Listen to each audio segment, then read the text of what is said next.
this fall again is depend upon where you fall, right? If I fall on a normal within a house or a normal nice land, I'm not hurt. I can rebound fast. But if I'm falling on a middle of a road or a very very rough surface, I may be hurt and I may be trapped. Now that is I think the analogy which we need to take in from the past and today. In the past, when you think about entrepreneurship, what comes to our mind is we need to have a lot of resources. You need land, you need a lot of labor to be employed, you need a lot of capital, you need a lot of materials, you need a factory, you need machines, and you have a lot of fixed assets there. Now, when you have these sort of fixed assets and overhead on my top and with a huge loan, if I fail, it literally crashes me.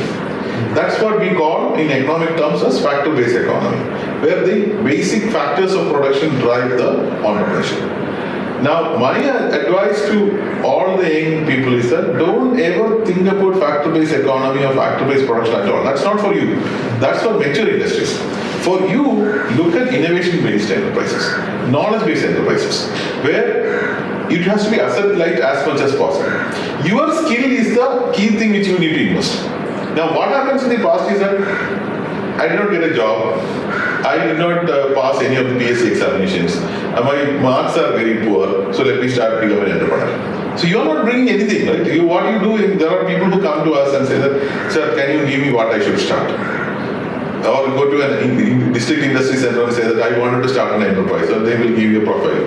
And then they will go and start that. Maybe they will start a lamp making unit or something like that. Now, this sort of entrepreneurship will have a failure probability.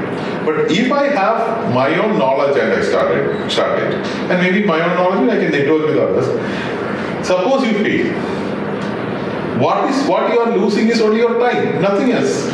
Because you have an ecosystem, you have a startup ecosystem available which provides space. You have a startup ecosystem which provides you grants, which provide you mentorship. So even after that you fail, worst what you are losing is the time period in which you have done. And if you have put your heart and soul into it, the learning you had is so much that any company will be happy to hire you. I have never seen any entrepreneur who has seriously done work and failed is in the streets. They are actually being picked up immediately by somebody, because somebody who has made their hands dirty is the person everybody wants because he's got that experience. So it is important that today's world we are to think about enterprises where knowledge and innovation are important.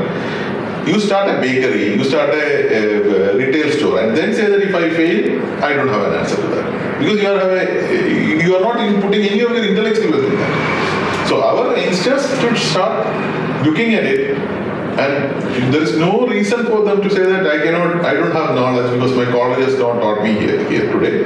Because you have enough and more resources in the world which is free. You wanted to do a course in Princeton, you can do it. You want to do a course in Stanford, you can do it free of cost. So you learn that, then you start. So if you do that, we have seen there is zero failure. It is a wrong thing to say that startups fail. Startup may be failing, but startup entrepreneur never fails. He actually pivot and come back successful.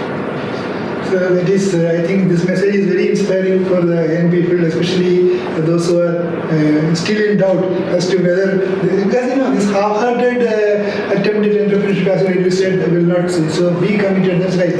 I'm sure your words coming with the backing of a lot of experience and a lot of commitment from your side, I'm sure will be really a boost to the students. And I know a lot of students are there in Kerala, in Trivandrum, those who are looking for startup effort, but somehow that last mile confidence is missing. So that is where your advice is very very relevant. That invest your intellectual capital more than your financial resources. Yeah. That's great.